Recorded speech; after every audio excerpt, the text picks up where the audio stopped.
الله الرحمن الرحیم. سلامونه او نیکې هیلې ګرانو زده کوونکو ته هیله ده چې روغ جوړ او د خپل په کورونو کې خپل د کورنۍ ترڅنګ سلامت اوسئ. د تاسو د کور ښوونکی بیا هم زینب حمیدي د 4م ټولګي ریاضي مضمون پښتو ژبې کې خپل د ننني لوست تاسو ته ښه راغلاست وایي. ګرانو زده کوونکو د تاسو د نننی درس عنوان تخمین کول یا اټکل دویمه برخه ده. څه رقم چې تاسو په خپل تیر لوست کې د اټکل په مفهوم باندې پوه شوئ، د اټکل په بعضې دا چې په دې باندې وپوهېدلئ چې کوم ښه دقیق اټکل موږ څو رقمه اټکل لرو، یعنې اټکل په کوم اقسامو کیدای شي او په کومو موادو باندې موږ د خپل اټکل په مفهوم باندې پوهېدای شو. دا مو ټول ولوستل او د تاسو کورنۍ دنده هم دا وه چې تاسو به د غنمو سره او یا هر هغه شیان یا لوازم چې د تاسو په چاپیریال کې دي او د شمیرلو قابلیت لري، تاسو به د هغې سره اټکل مفهوم باندې ځان پوهوئ او په خپلو کتابچو کې یا د خپل د همزولو سره به د هغې تمرین لرئ. ګرانو زده کوونکو، مطمئنه یم په دې چې تاسو اوس مهال د خپلې کتابچې، قلمونه او یا هم د خپل کتابونه د ځانه سره لرئ. کتابونه مو خلاص کړي دي، د تاسو د ریاضي ټولګی 4م صنف او د 5مه مخه به مو خلاصه کړې وي او ډېر ښه آماده یاست د خپل ننني لوست ته. ګرانو زده کوونکو، د تاسو نننی لوست د تخمین کول یا اټکل دویمه برخه ده. 5م مخ یې دی. هیله ده چې تاسو ټول آماده یاست. آیا تاسو آماده یاست د نن لوست ته؟ بلکل، آفرین، ډېر ښه. د مونږ دویمه برخه د اټکل یا تخمین لوست څه شی دی؟ د زده کوونکو فعالیت. یعنې پرون خو ما ټول هغه درسونه یا مفهوم باندې تاسو پوهولی چې اټکل څه ته وایي، هغه شمیر د اعدادو چې د حقیقي اعدادو ته نږدېوالی ولري. یعنې هر وخت اټکل نشي کوی چې دقیق اوسي. بعضې وخت د حقیقي اعداد یا د شمیر نه لږ وي، بعضا ډېر وي او بعضا هم کیدای شي چې دقیق وي. موږ په بعضو موادو چې ځان سره مو لرل، ګلان وو، لوبیا وو، دانې وې، مرۍ او داسې نور شیان وو، موږ په هغه باندې ځان پوه کړل. د ننني زده کوونکو فعالیت چې دی، دا ګرانو زده کوونکو، دا به د تاسو دنده وي، خو بیا هم راځئ چې دواړه یې سره یو ځای کار کړو. موږ ته دلته ویل شوي چې زده کوونکي دي مواد لکه لوبیا، نخود او ډېر داسې شیان لکه غنم کیدای شي، د لرګیو ډکې. یعنې ممکن نه دی چې تاسو باید هغه مواد چې په کتاب کې تاسو ته ویلي دي هغه فقط تاسو ته یوه رهنمایي ده. یعنې تاسو کولی شئ چې لا ډېر مواد په مختلفو اقسامو یې څه کړئ، وکاروئ د ځانه سره. او بیا هم تاسو ته ویلي چې زده کوونکي دي مواد لکه لوبیا، نخود، غنم او داسې نور چې د ښوونکي په واسطه ټولګي ته راوړل شوي دي تخمین کړئ. ګرانو زده کوونکو، که چېرته تاسو په ښوونځي کې یاستئ او خپل د ښوونکي سره یاستئ، خو تاسو ښوونکی کولی شي چې دغه مواد تاسو ته آماده کړي. او که هم تاسو په کورونو کې د موږ د طریقه دغه برنامې ته غوږ نیسئ او زده کړې کوئ، نو تاسو یې کولی شئ چې د خپل د کورنۍ په مرستې باندې دغه مواد ځان ته آماده کړئ. او دا ډېر اسانه دی د تمرین کار یې. یعنې زه د ځانه سره دلته لوبیا لرم، زه به ځان ته یو تعداد لوبیا اخلم، بیا به وایم چې د ما په لاس کې څومره دي. یعنې دغه موټی چې ما نیولی، په دغې موټي کې به څومره لوبیا وي. زه د ځانه سره تخمین کوم چې دغه لوبیا شاید چې وي 20. څو وي؟ 20. بیا یې د ځانه سره شمیرم. 1 2 3 4 5 6 7 8 9 10 11 12 13 14 15 16. یعنې د مونږ حقیقي اعداد څو دي؟ حقیقي اعداد د مونږ 16 او اټکل شوي اعداد مو څو؟ بلکل، آفرین، ډېر ښه. تاسو ډېر ښه پام دی خپل درسونو ته. نو د مونږ اټکل شوي اعداد 20 دي. یعنې ګورئ چې دلته یو دقیق یا ښه اټکل نه و. د مونږ د اټکل شوي شمیر او د حقیقي شمیر ترمنځ توپیر و. خو فرق نه کوي، لیکن حد اقل مونږ د دغې تخمین په مطلب یا هدف پوه شو. دویمه برخه کې تاسو ته ویلي د تخمین څخه وروسته یې هغه وشمیرئ.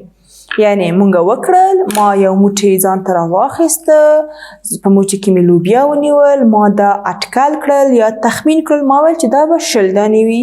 وایي د تخمین څخه وروسته یې هغه وشمیرئ. بیا هم ما څه وکړل ګرانو زده کوونکو، یو په یو مې وشمیرل چې د ما شمیرل شوي عدد څو دانې وو؟ 6 دانې وو. ډېر ښه، وبښئ 14 دانې وو.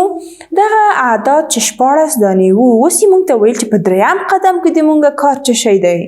له شمیرلو څخه وروسته نتیجه واخلئ چې تر کوم حده پورې تخمین صحیح دی. یعنې د مونږ اوس نتیجه واخیستله چې د ما اټکل اعداد خو 10 وو، د ما حقیقي اعداد 14 وو. نو اوس زه 4 اعداده د خپل د اټکل شمیر نه شاته یم. یعنې که چېرته ما 4 نور لوبیا هم په خپل موټي کې نیولې وای، نو ما سره به 10 وو. بیا به د ما حقیقي عدد او اټکل شوي عدد یو څه. خو اوس د خپل د اټکل نه څو شمیر شاته یم؟ 4 شمیر شاته یم. بالکل ګرانو زده کوونکو. اوس د تاسو هم مونږ یې کولی شو څنګه چې ما تاسو ته وویل ګرانو زده کوونکو چې مونږ په مختلفو اعدادو، په مختلفو ارقامو، یعنې نه تنها په دغه شیانو چې ما دلته تاسو ته ایښي دي او په دوی باندې مونږ د خپل درس مخ ته وړو، حتی کولی شو چې د کور یا مثلا د یو کورنۍ کې چې مونږ هغه تر اوسه نه دي لیدلي، مونږ یې اټکل وکړو چې په دغه کورنۍ کې څو غړي ژوند کوي. مثلا د تاسو که چیرته خپل کوم صنفی وي یا هم تاسو کوم ملګری وي، تاسو د هغې کور تر اوسه نه دی لیدلی، خو تاسو به وایئ چې مثلا د احمد په کور کې 15 غړي دي. د احمد په کور کې څو غړي دي؟ 15 غړي دي.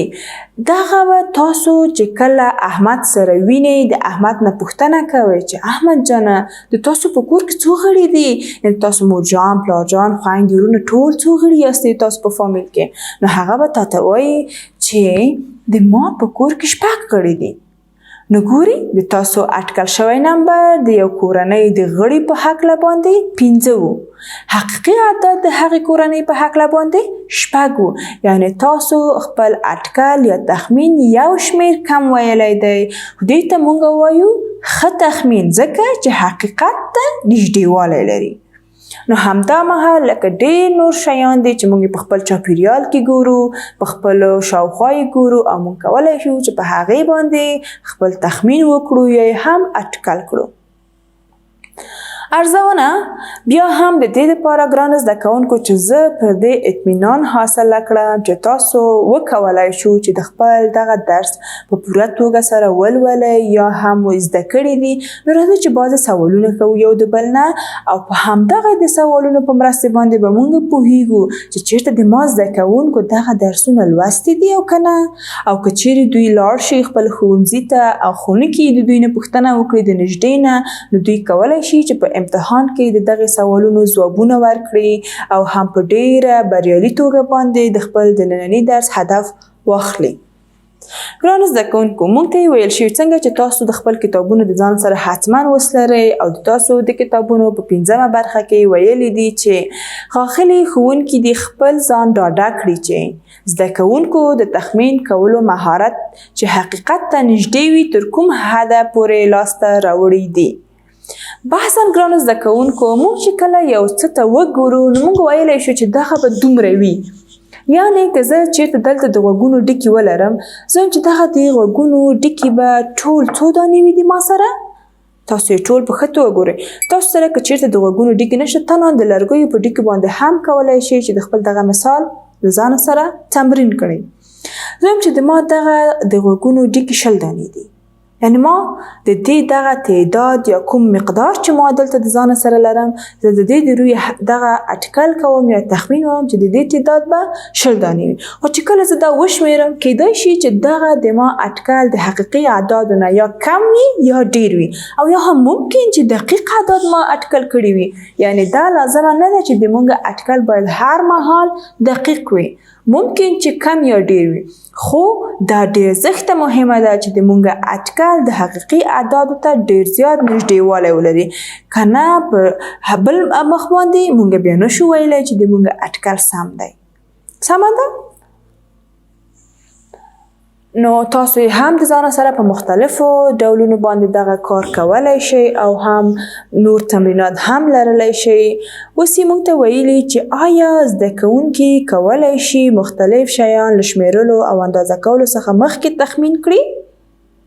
هو بالکل، زده کوونکي اوس کولی شي څه رقم کله که تاسو د ځان سره بعضې شیان لرئ یا مواد لرئ نو تاسو یې کولی شئ چې مخکې د دې چې هغه وشمیرئ تاسو د ځان سره دغه تخمین وکړئ چې د دغې موادو شمیر یا تعداد به په دومره وي.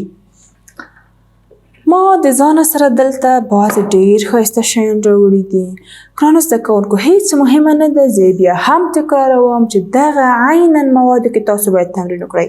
تاسو یې کولی شئ چې په مختلفو رقمونو باندې په مختلفو شیانو باندې تخمین وکړئ. ما سره دلته دانې دي، دغه دانې رنګارنګ دي. زه یې وایم چې د ما ممکن دا دانې وي 10 دانې 10 دانې به زه ووایم چې دا تخمین ما کړل. اوس یې حسابوم 1 2 3 4 5 6 7 8 9 10 11 12 13 14 15 16 17 18 19 20. ډېر ښه ګرانو زده کوونکو د موږ اټکل شوی اعداد څومره و؟ 20. د موږ تخمین حقیقي اعداد 20 یعنی دغه تخمین یا اټکل بالکل دقیقه و. ولې؟ ځکه چې د موږ اټکل شوي اعداد او حقیقي اعداد یو د بل سره سمونوالی درلود او مساوي وو. نو موږ وایو چې دغه اعداد بالکل حقیقي دي یا هم د موږ تخمین یا اټکل سمونوالی لري د حقیقي اعدادو سره. نو تاسو اوس پوه شوئ چې موږ څه رقم اټکل کوو. موږ یې نشو ویلی مثلا زه دلته 20 دانې لرم، زه وایم چې ما سره دلته 100 دانې دي. نه ګرانو زده کوونکو بالکل نه. ولې؟ ځکه چې ما ته دغه مقدار د ما په ذهن کې یو عدد راولي. زه وایم چې شاید د دې مقدار عدد به دومره وي، دې ته وایي تخمین. خو زه یې نشم کولی که چېرته د ما سره یو قلم وي زه وایم چې ما سره به وي یو 10 قلمونه. دا به بالکل یو غلط اټکل وي او موږ به د خپل په اټکل کې اشتباه سره مخ یو. نو موږ د مقدار په لیدلو سره ډېر ښه کولی شو چې د خپل اټکل وټاکو یا تخمین وکړو او بیا یې هم د حقیقي اعدادو سره د هغې توپیر ترلاسه کړو. ګرانو زده کوونکو هیڅکله هم په دې تشویش مه اوسئ چې د موږ اټکل دقیق نه دی. د تاسو اټکل ممکن د حقیقي اعدادو نه ډېر وي یا هم کم وي او ممکن چې دقیق وي. موږ مختلف مثالونه کار وکړو، په مختلفو مثالونو کې موږ ډېرې مختلفې نتیجې لاسته راوړلې. موږ اټکل کم هم وو، د موږ اټکل ډېر هم وو، مساوي هم وو، یعنی دقیق وو، ښه اټکل وو او ښه اټکل نه وو. نو هیله ده چې تاسو به هم د نننۍ ټولګي سره یا د خپل نننۍ لوست سره ډېر ښه زده کړي وي او اوس هیڅ هم ستونزه نه لرئ په اټکل کې یا هم په تخمین کې. نو ګرانو زده کوونکو د تاسو بیا هم کورنۍ دنده دغه کوم مثالونه چې موږ کار کړل بیا هم د ځان سره تمرین کړئ او د خپلو همزولو ته د خپلو صنفیانو سره یې کار کړئ، د خپلو کورنیو ته یې ور زده کړئ. انشاءالله چې تاسو به هم ډېر ښه ښوونکي وئ د خپل د کوچني ورونو دپاره، خویندو دپاره او هم د خپلو ملګرو دپاره. ګرانو زده کوونکو تر بیا هم بل درس پورې موږ په پاک الله سپارم. هیله ده چې روغ جوړ او سلامت په خپلو کورونو کې اوسئ او خدای پامان. ښه ورځ.